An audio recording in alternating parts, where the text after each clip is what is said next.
number 2, match point, as he said, for Wam. Rus against Chinese on Kawasan. And we got quite close to the center kind of spawns, right? Because sometimes you get off to the corners, sometimes you get direct in the center. It feels like Kawasan's pretty consistent in this, right? Like if you start with spawn like this, you pretty much know exactly where your opponent is.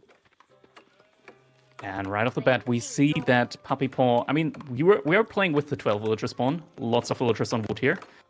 And both players are going for the opposite pond of each other. So there's not going to be, or rather, if there's going to be a dock on the other side, it's going to have to be an extra dock. And in theory, this is like, it's kind of a weird one where you assume that the Puppypaw can have an edge because you can hoard more wood together for double docks to cover both of the lakes. But you can't discredit the power the Chinese have in they only need to send out one villager, and they can be done in double the time on that build-up, right? So we might actually see Wam, the one getting aggro with his dock placement in these early phases. Also something really important here for China. They get their Imperial Official out immediately. As Rus, you're not going to be building your wooden fortress immediately, so 20% bonus wood for the Chinese, while there's not going to be any bonus wood for the Rus here, at least not for the first part of the map. We immediately see the villager moving towards Puppypaw's pond. I love this. It just makes sense, right? And this is the visceral nature of a lot of these matchups. You mentioned we're playing the 12 villager start as opposed to a normal 6. These timings become a lot tighter. You have to be ready to instantly face the threat. The issue here for Puppypaw, you know, he's going to struggle in multiple regards here. As you mentioned, he needs to get the wooden fortress together, and usually players are actually waiting as they go for the Kremlin instead. And on top of that, when you reach feudal age, even if you reach at the same time, you know the Chinese player is going to be able to push out boats quicker. As you mentioned in the pregame, if you want to match that as the Rus, you have to sacrifice eco by converting those fishing boats across. Yeah, those fishing ships do make up for it, though, with their really insane food production. Also the efficiency, just because they don't have to go back to the dock. Obviously, Rus water, I mean, it's probably just one of the best water civilizations in the game, but China is also up there. If Rus is able to secure one pond with that food economy that they get from their fishing ships, it's better than any other civilization that has control over water. And another thought here, right, is like, we're used to seeing Kawasan the days before emplacements got added. Now that emplacements have been added, you have to then once again assess, well, the Chinese, they're going to have a lot of extra wood, similar to the Rus, but on top of that, they've got those build speeds, and they can gather stone faster. So if Wam really wanted, he could just block Puppypaw out of the water entirely with emplacements. And that is a really, really nice dock position here. That dock from Puppypaw might actually reach every single deep-sea fish on that right pond. So I want to get out on the stone, because likely we are going to see a Kremlin build. I feel like whenever it's a water hybrid map, it's just too desirable to pass up the raiding potential of the militia to go for that eco benefit at the Golden Gate. Yeah, and as you said, it is going to be the Kremlin protecting both wood lines here. Not going to be really forward or just to give him any sort of like vision over the map. I feel like if you put it to the right side of that wood line, he would have a ton of vision. It's a little bit of a trade-off here. Yeah, I think if he'd done it there, he'd be just out of range of influence for the second wood line, right? Like, you can daisy chain lumber camps in, but that does add up in terms of price.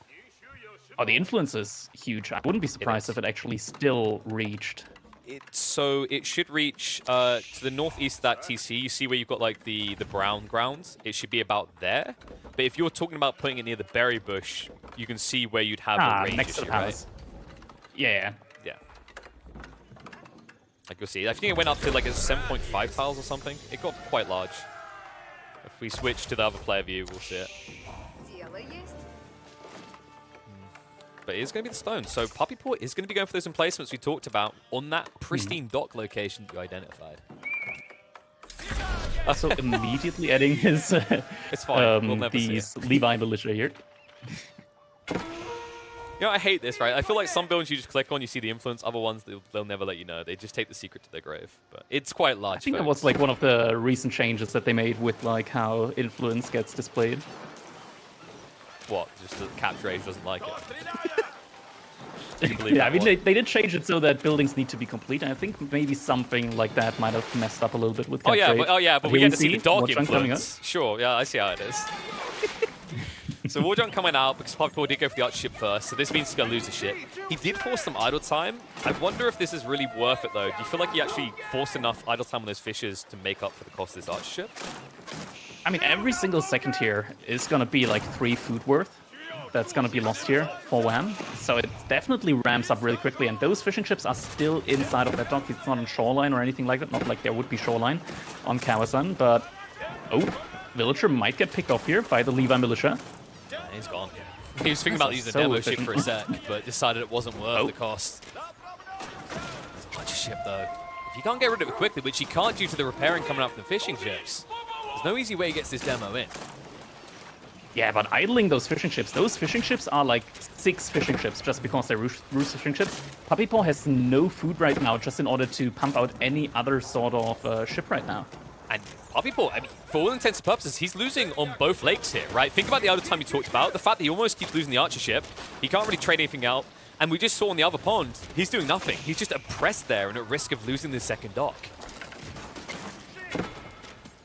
He might still actually be fine here, just because he did get that arrow slit emplacement up on that dock. Sure, there's some spearmen that are trying to take the dock out right now, but that is buying him precious time. Well, there's going to be emplacement on this dock as well, but we can see spearmen are being pushed. So Wam, he's going to transfer his aggression onto land first. Demo ship hit is good from PuppyPaw, able to take out the Springald. Demo ship in return, not good enough to sink anything. That was so close, just a sliver of HP remaining on that Springle chip. I mean, it's the type of situation where you wish you started your Springald to party with, but instead gets denied there. He's at least going to secure the other pond here, though. We can see that that dock is now going to set on fire. But PuppyPaw has to be content with this. He's more or less just brutalized Wam on one lake, and in terms of destroyed value, he clearly has to fill ahead at this point. This battalion does not look like he's content with that. It looks like he's out for blood. He's going to send 3 or 4 more villagers here with the Levi Militia in order to get another dock up.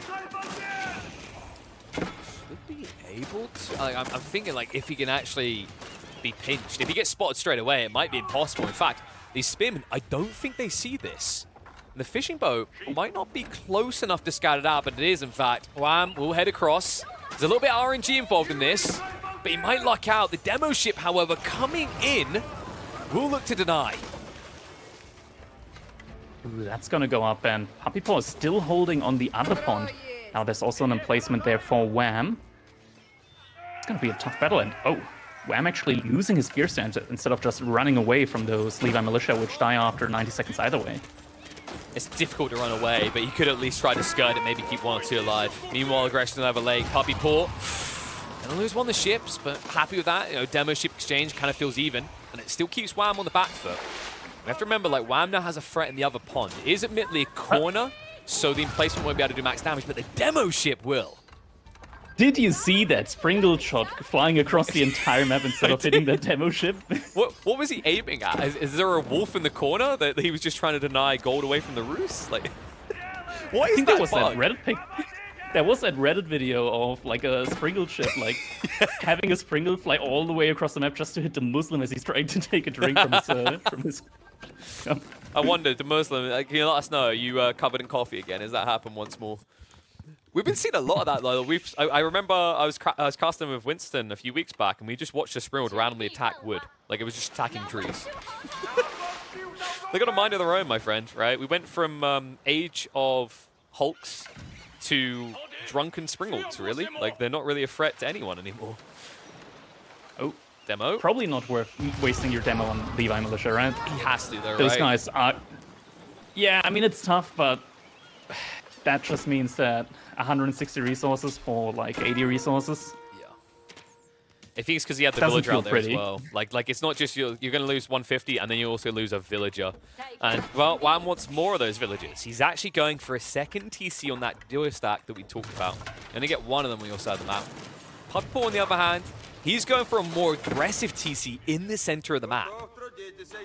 He's claiming all of those berries for himself, not just with a TC, but also with a wooden fortress in the middle.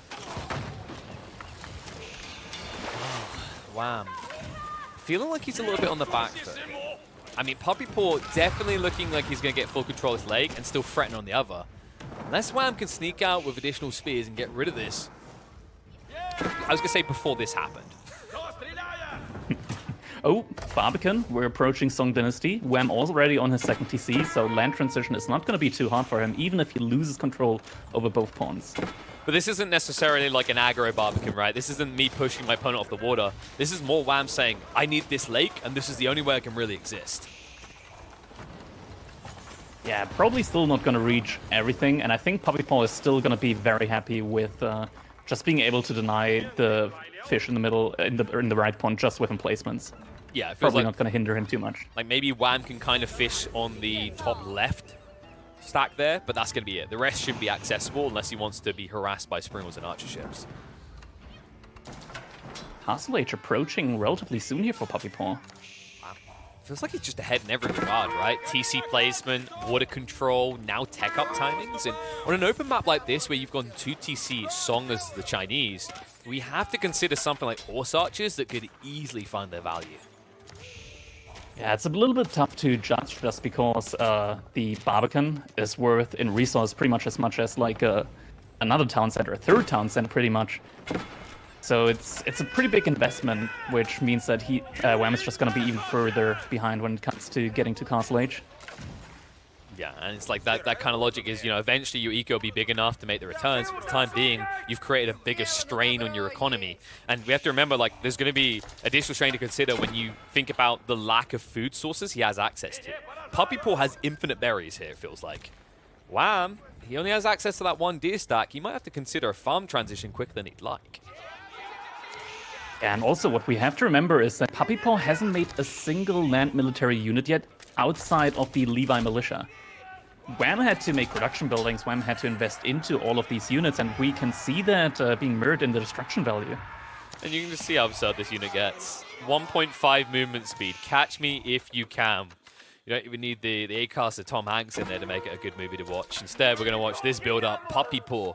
High trade house, decent placement, and I expect Archer Rangers to follow this up. He could even build it near his proxy TC and get a quick route into the enemy base. Wolf is also going to be on the menu right next to that one, so a little bit of extra bounty there. Not sure how much bounty he has. The villagers are probably already glowing, so at least it should be 100, right? I imagine like he's probably 250. If not, he can easily kill a board to get there. It's a bit difficult to tell. Apologies, folks. Capture Age does not have the technology. We're going to have to replace the Capture Age with AI. 160 bounty for right now. Really? It's going to be my guess. Yeah, that's a fair one. Like, maybe he gets 2 or 3 wolves alongside it. He can still kill both. Right, because there's like there's no second small deer pack. It's only 1 big pack and 1 small pack. And clubbing sheep no longer returns any gold, of course. So yeah, you're probably right in that one. But now he's going to be spawning deer, so it'll escalate over time. This is very good for him, considering that as this game goes on, we know Karasan forces this land eco conversion point because you only have 4 deep water stacks in each of those ponds. Here we go, Archer Rangers, as you said. Gonna be looking for the Veterancy Archer upgrade as well. Interesting. So instead of going for a more pricey horse archer, he's just going to take a slower, more methodical approach. Maybe we see Rams even come into play. Feels like there's not really much that Wam could do to stop that right now. And that demo ship in will still sneak around the back and get the vital target while also injuring those boats. Yeah, I was quite sneaky with the buddy blocking there. And now the Archer ship gets some juicy shots up on those fishing ships. You bring them pretty close to death, right? 85 damage from the demo ship to everything around. All of a sudden, it just feels like Wam has had to fully forfeit water control, if he even really had any control to begin with. Astronomical Clock Tower is at least on the way, so we'll have a conversion point into landmass, but Puppypaw already parked in the center with a TC and a Wooded Fortress and an army standing there. Wam might struggle to find any raiding potential with this castle unlock. AoE 2 micro there as Wam is dodging all of the arrow shots with his demo ship. Now we see the Castle Age. What unit is he gonna go for? It looks like he's just gonna be upgrading his few Age units for now.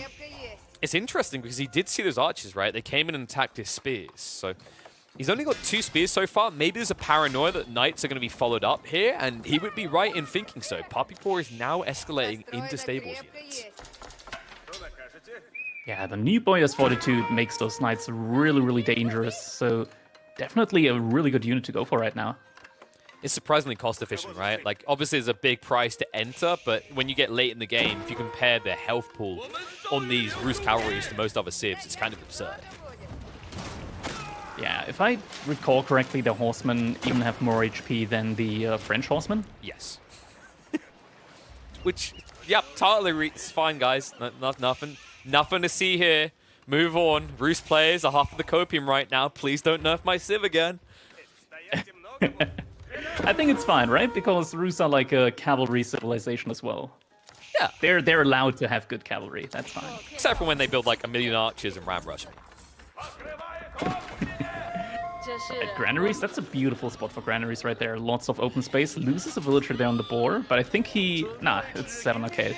I thought for a second that he might have sent 9 villagers over to count for maybe potentially lost villager.